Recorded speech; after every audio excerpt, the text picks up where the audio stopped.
a threat to the level of debt sustainability of the poor countries, and now even debt sustainability of the richer countries as well, which is a great change.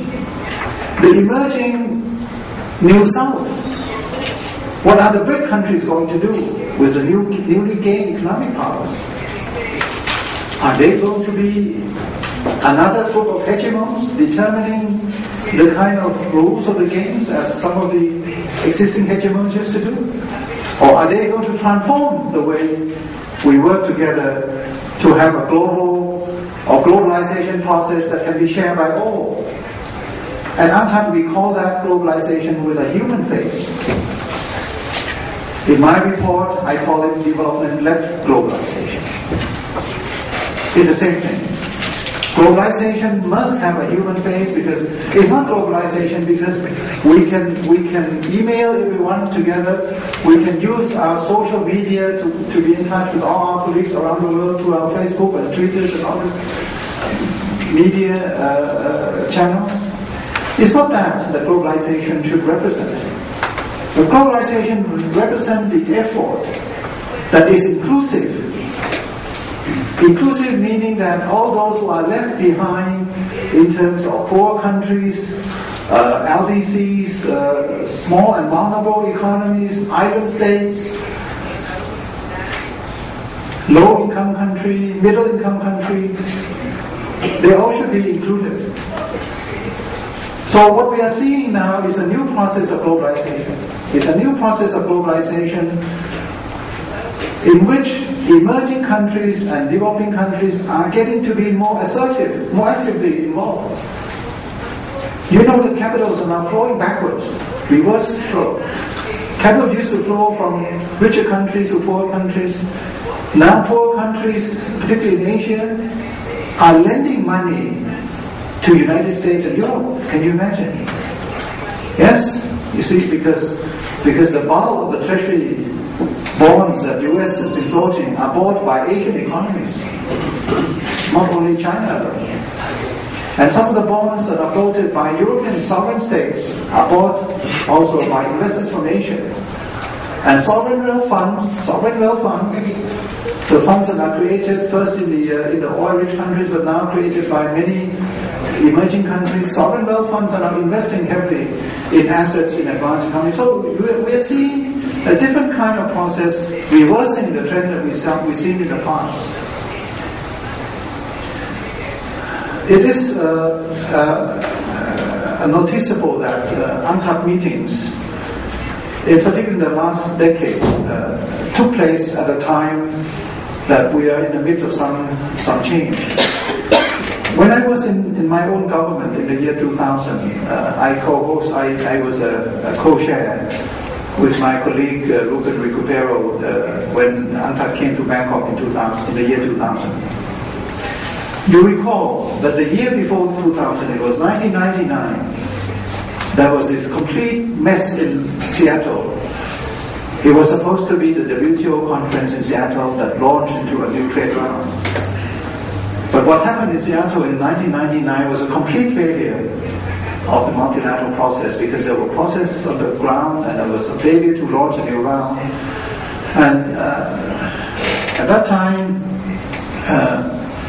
United States, I recall when President Clinton was still President of the United States, one day when we were supposed to have leaders meeting, President Clinton was late in coming, nothing to blame to him, but his excuse was that he had to go first and visit some of the sites of labor unions or trade unions before he came to the meetings of the multilateral conference. So I told him that the priority that I thought should be with the multilateral process has been a little bit shifted because of the input from the trade union side in the United States, so much so that during the Seattle meeting, it was the US who proposed to include labor rights as part of the new trade round, and that was the end of the discussion on the trade round negotiation, the negotiation of the launch of the new trade round. It was in the year 2000, during UNCTAD 10 in Bangkok, that we tried to relaunch the whole multilateral process. And I was co-chairing this with Ruben in Bangkok. And it was a memorable event because it came in the wake of a complete debacle of the multilateral process in Seattle. In 2004, in Sao Paulo, in Brazil, it was the last meeting of Ruben, and it was a crucial year for the WTO negotiation again, because I was at that time at the World Trade Organization, and we went to the Sao Paulo meeting, UNCTAD 11, with an eye to use UNCTAD 11 to make preparation for further negotiations in the Doha trade round. And on our return from the meeting, we achieved what we call the so-called July 2004 package. July 2004 package is still the basis of present negotiations ongoing at the World Trade Organization. You can go and look at the July 2004 package. It was achieved right after the Sao Paulo meeting of UNCTAD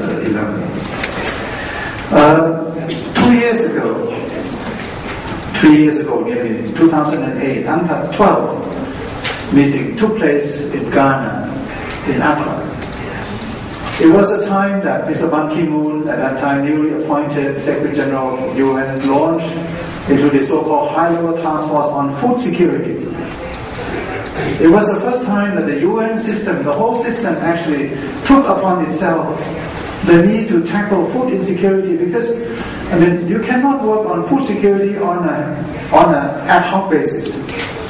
Every time when there is some starvation, some food shortages, this year in Horn of Africa, some years ago it could be in sub-Saharan countries, it could not be done on that way. So Secretary General decided it must be done on a consecutive, consistent, permanent basis. Food insecurity is a permanent issue. At UNCTAD, I placed food security very high up on our agenda, as one of the highest security. Because if human beings cannot deal with food insecurity, we cannot think of even promoting the livelihood of people. First we have to survive.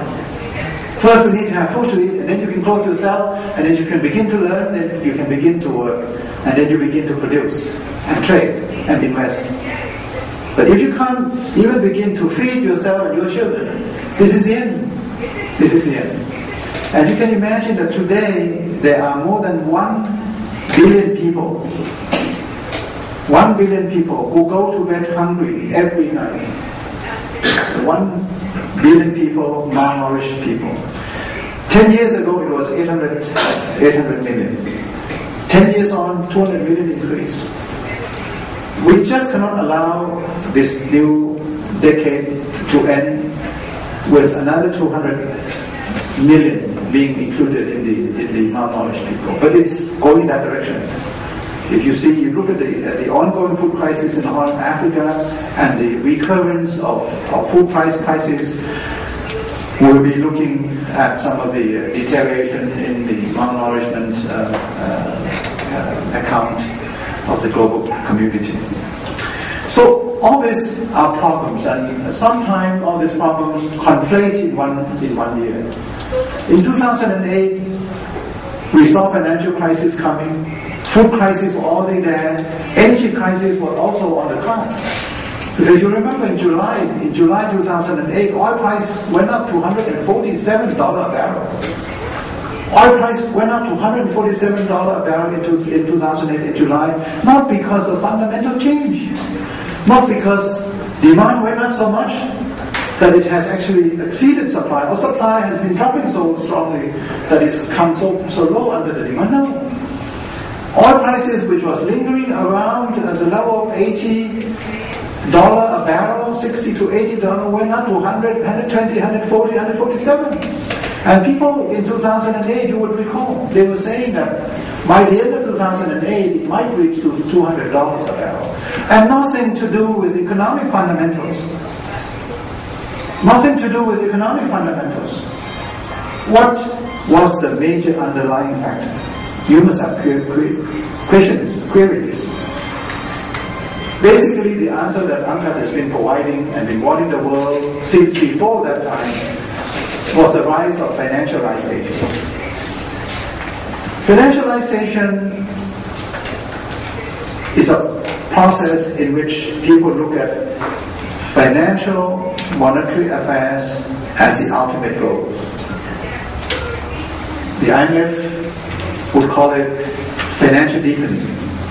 When you liberalize your capital account, you allow banks to set up, you allow all sorts of funds being set up, all sorts of manipulations of exchange rates, currencies, to allow all kinds of derivatives, financial engineering.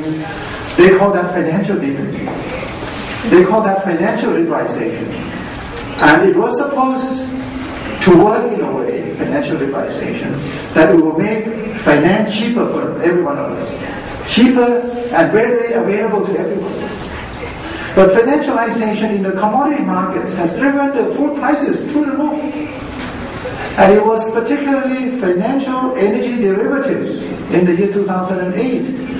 Speculation in energy prices that has driven the oil prices to $147 a barrel. The fundamental supply and demand did not change in 2008. It was the financial investors who have lost money because they bet on Bear Stearns, bet on Lehman Brothers, they bet on all things have been financial assets. They've lost their shirts, lost their trousers, lost everything. And so they moved their financial funds into different asset areas. And it was commodities because, of course, the rise of the emerging countries meant larger demand for food, commodities, copper, iron, everything, soya, soybeans. So commodity prices went up in 2008. Oil prices also went up a little bit, but not as much as it was driven up by the financial investors. And it was the derivatives, the oil derivatives, energy index prices that has been actually bought and sold with nothing to do with the delivery of the oil, or with nothing to do in terms of commodities when they speculate in commodities market. So financialization has been creeping in the way we operate. And as more and more countries coming under the arms of our friends and colleagues at the funds and the bank, people are told to believe in the financial markets. In the market, yes, and in the financial markets. And the way, of course, since the dot-com, you recall again the dot-com crisis?